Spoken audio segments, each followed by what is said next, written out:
ঢাকার ব্যস্ত রাস্তাঘাট, যানজট আর কোলাহলের মাঝে হঠাৎই যদি কিছুটা শান্তি খুঁজে পাওয়ার ইচ্ছে জাগে, তাহলে অনেকেরই প্রথম পছন্দ হয় চন্দ্রিমা উদ্যান।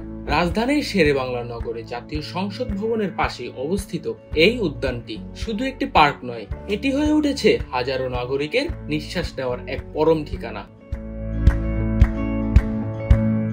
সবুজে ঘেরা বিশাল এলাকা, মাঝখানে প্রশস্ত লেক আর তার উপরে নির্মিত সাদা সেতুটি, সব মিলিয়ে চন্দ্রিমা উদ্যানের সৌন্দর্য যেন চোখে পড়ার মতো। বিকেলের দিকে দিনভর কর্মব্যস্ততার শেষে মানুষ এখানে ভিড় করে একটু স্বস্তি পেতে। কেউ হাঁটেন ধীরে ধীরে, কেউ বসেন প্রিয়জনের পাশে বেঞ্চে, আবার কেউ দাঁড়িয়ে থাকেন শুধু লেকের পারে, নীরব কোনো দৃশ্যের দিকে চেয়ে।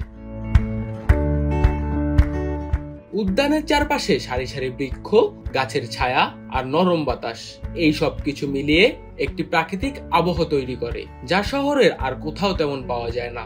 এখানে আসেন ছোট বড় সবাই, কেউ ছবি তুলতে আসেন, কেউ বা শুধু বসে থাকেন কিছুটা সময় প্রকৃতির কাছে নিজেকে সঁপে দেওয়ার জন্য। এই চন্দ্রিমা উদ্যান শুধু প্রাকৃতিক স্বর্গ নয়, বরং একটি বাংলাদেশের ইতিহাসের সঙ্গেও যুক্ত। এই উদ্যানের মাঝেই অবস্থিত আছেন দেশের সাবেক রাষ্ট্রপতি জিয়াউর রহমান। তার সমাধি দেখতে প্রতি বছর বহু মানুষ আসে এখানে। অনেকেই তাই এই স্থানকে জিয়া উদ্যান বলেও চেনেন। যদিও বিগত সরকার ভাবে এর নাম চন্দ্রিমা উদ্যান, তবুও ইতিহাস আর আবেগ মিলিয়ে এই জায়গাটি পেয়েছে এক অন্যান্য পরিচয়।